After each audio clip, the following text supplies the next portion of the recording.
So today we are going to talk about GNN-RAG and why this topic especially excites me, especially how LLMs and GNNs, which are graph neural networks, can be combined together uh, to produce applications which are ready for industrial use. That's what we are going to talk about. Uh, in general, I am very interested in the area of graph neural networks. I keep following this area, so I'm going to talk more about why this is such an exciting development and what it holds for us. Before we get started, quickly introduction of myself. Around 24 plus years of experience in this industry. I've been mostly working in the area of NLP. Even before large language models came in, I've been following the GPTs of the world, starting 2017, 18s of the world, even before word to vec, etc. came in. I have quite a bit of experience working in the graph technology, especially unstructured data to knowledge graphs and how we could do graph machine learning on top of it. My current role in ThoughtWorks is of an AI researcher and a principal data scientist. I'm part of an organization called TAILS, where we are focused on cutting edge research, which is especially in the area of interpretability and evaluations related to generative AI and LLMs. And some fun facts about me that I almost drowned in a swimming pool. And from that day onwards, it's my wish that I learn swimming and I take the fear of swimming out of my system. But yeah, that's quickly about me. Moving on, the quick agenda for today. We'll get started talking about some of the key concepts and terminology before we dive deeper into GNN-RAG in themselves. We'll also talk about some of the existing challenges and then introduce GNN-RAG and its framework and how does it work internally. And then talk about some of the improvements and performance improvements that it provides and what is the practical impact of it. And then we'll talk about some future directions to end the sessions. So as I said, we are roughly around 27, 28 minutes now. We'll try to leave last 5 minutes for question answering. Meanwhile, if you have any particular questions, feel free to add it to the Q&A chat box, and I'll try to answer them at the end of the session. So without further ado, let's quickly get started. So large language models, I think in last year and a half, this whole technology and this whole wave has created so much of hype that by now I think everybody in the audience should at least have heard the term LLMs. We don't need to understand how it works internally, but they are basically decoder-based transformer models, which are basically very good at doing natural language tasks and general purpose tasks like summarization, translations, etc. But in general, they also have, I wouldn't say a problem, but overall a feature where it would tend to hallucinate. So it's almost like a creative side of our human brain. Similarly, LLMs also have use cases where you may want to make use of it for creative use cases and factual use cases. So there are chances that it might give you incorrect results or it might hallucinate as such. So so if you have to put it to use in use cases where you want factual results, etc., there are things that we need to do to ensure that the results are trustworthy and they can be used at the industry scale. So having spoken about LLMs, in almost since the chat GPT came on the world, I think RAG has kind of been all over the place. I think everybody by now have implemented some or the other kind of RAG systems. Basically, what is a RAG system is basically LLMs have their own parametric knowledge or trained knowledge, which is basically the training data that which they are trained on. However, in most of the use cases, we want them to work well on, say, enterprise data or our own data. So in that case, we will augment LLM with the context of our data and then ask LLM to do the task. So typically it would be question answering or summarization on our own data. So we would have to first do a retrieval step and then pass it on to the LLM. to kind of do the answering part of it. Overall, if honestly, if you ask me, the R part in the RAG itself has become kind of so big that there is so many complexity involved in the retrieval part itself. It has kind of taken the focus back on the search problem, which has been existing in the industry for some time now, the enterprise search issues. So even for the RAG solutions to work, retrieval is of utmost importance. Only for retrieval is good, we would get good generations, and we'll speak more about that as we move on. The other concept which we will kind of encounter in this talk today is about knowledge graphs. Knowledge graphs are nothing but a kind of a data store, a data source where the information is structured in a graphical format. Basically, they are triplets of information, a subject, object, predicate pair, where a subject and an object are kind of linked with a predicate. Like in this case, we have taken an example that uh, Jamaica's official language is English. So this could be one triplet. Like that, in the graph, there could be millions of triplets, which kind of forms the graph. Uh, so of late, you would have seen, and even in the notes 2024, there are quite a few sessions around graph RAG.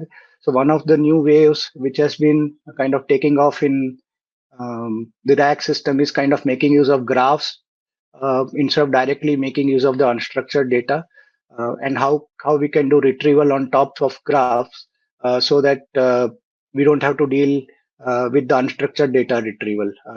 Kind of the challenges that we kind of deal with unstructured data retrieval. So graph creating graphs, creating knowledge graph is becoming one of the proposed approaches in the industry to build RAG solutions. However, it has its own challenges. Uh, Purely having a graph will still have challenges in answering multi-hop relationships that requires advanced reasoning. And we'll talk about what do we mean by multi-hop and what kind of reasoning. We'll take a case study. Uh, so overall, there will be challenges even if you were to just build a knowledge graph with triplets. It wouldn't solve the problem which we might face in the industry. The third concept, which would be covering in this talk, is around GNNs, which are graph neural networks. Uh, they are like deep learning methods which works on the graph data. Basically, how they typically work is that, like CNNs, which works on images, these are graph neural networks, basically models which would kind of process graph data, and especially challenges with graph data where there is no particular start and end graph. You can enter at any node, you can exit at any node. So graph neural network combines random walks and other techniques to kind of aggregate uh, information across various nodes and edges to kind of do a complex pattern recognition, which will kind of help us understand something more about the node, something more about the edges.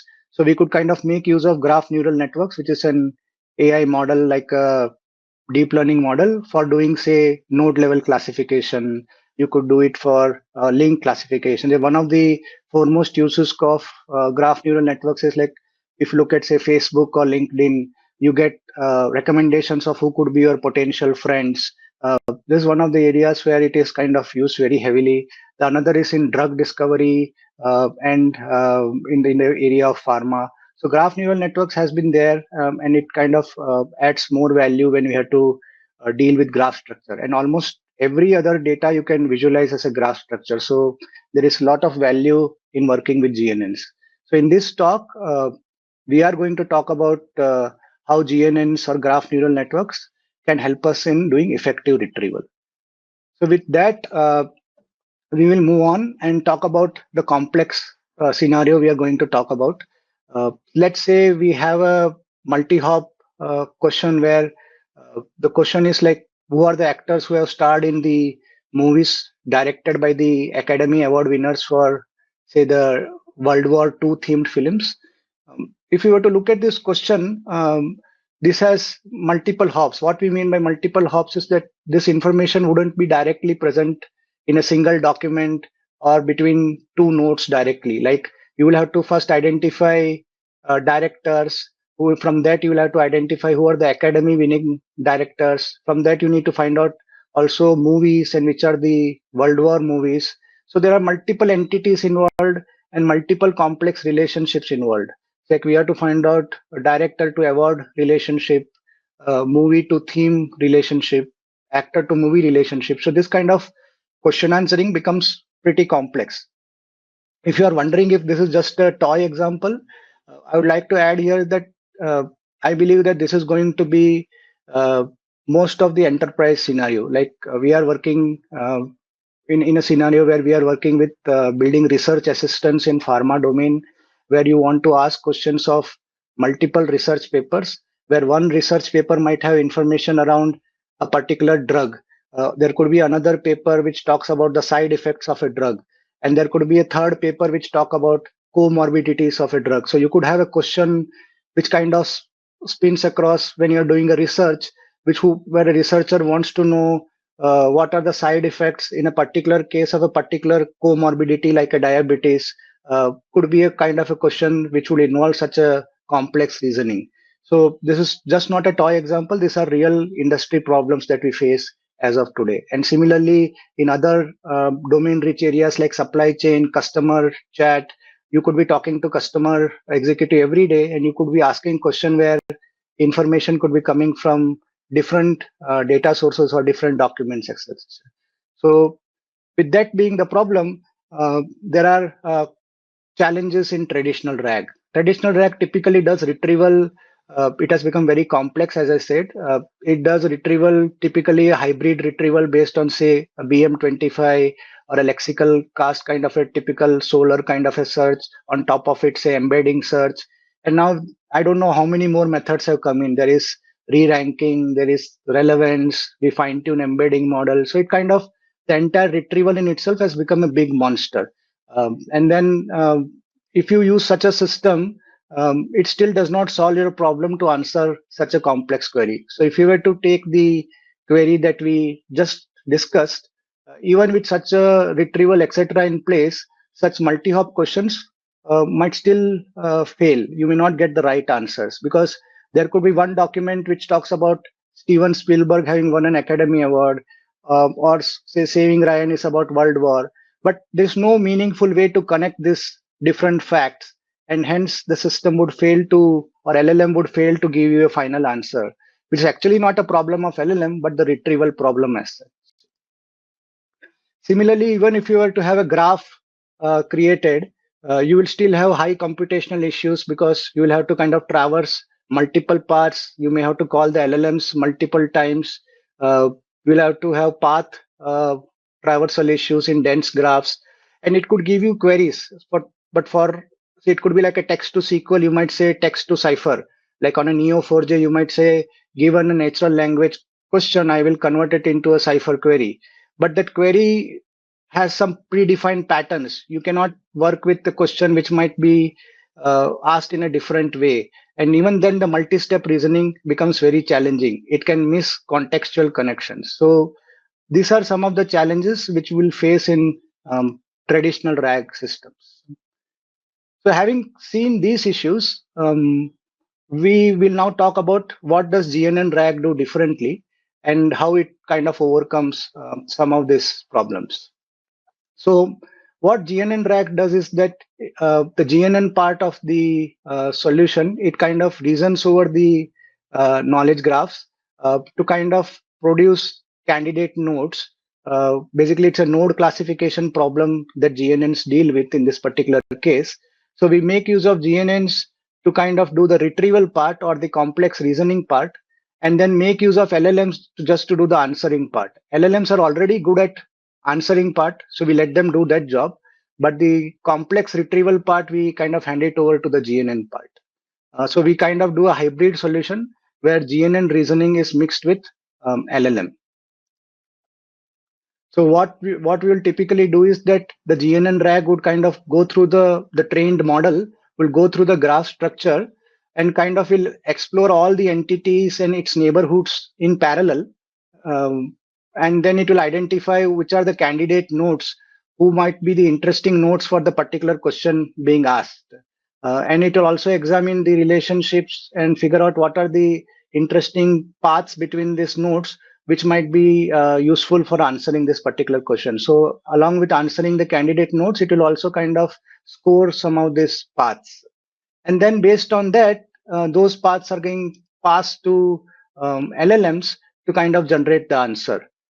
So what basically GNN-RAG does is it kind of does a single pass computation, unlike say other graph retrieval techniques where you may have to do multi-pass computation over graph structure. In a single pass, in a single GPU environment, you could have a GNN-RAG model which could do a identification of the candidate nodes, and it will explore all the parallel paths, and then it will reduce the overall cost and also give you significantly better results as we move on. So if you were to take the same case study example, what the GNN part of the GNN-RAG it will do is it will focus on the subgraphs which is focused on the Academy Award winners, World War themes and actors, and it will explore these paths in parallel.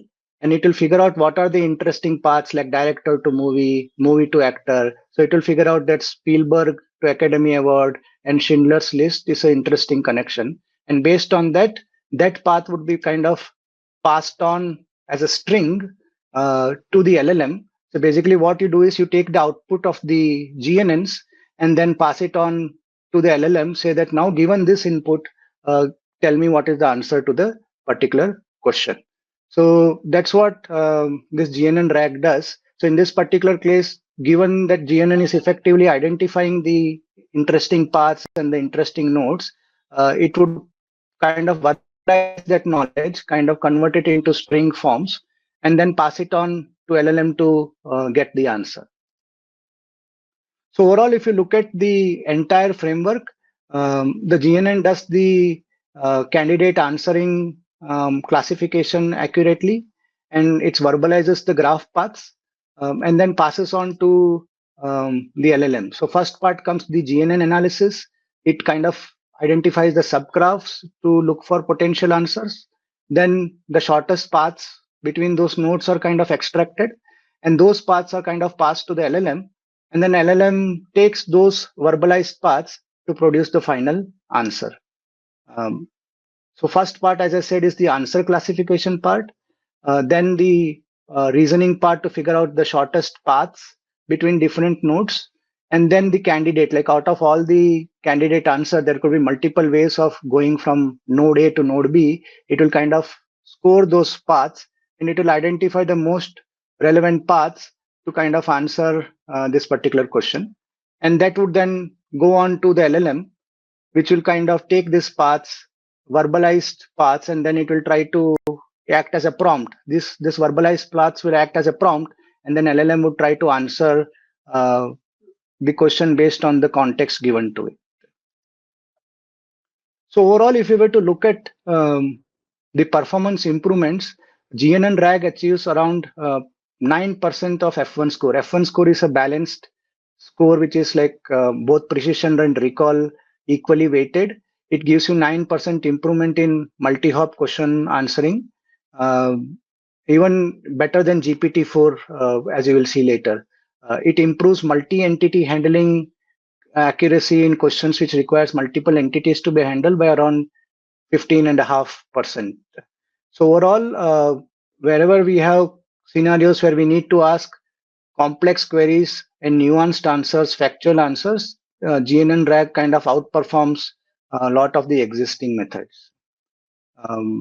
And it kind of saves extra resources. You don't need to make extra LLM calls. You do not need to worry about having too many GPU resources. Like in this particular case, we could have a small fine-tuned model, like in this case, a Llama 2 chat model, which was fine-tuned to kind of produce a result better than GPT-4.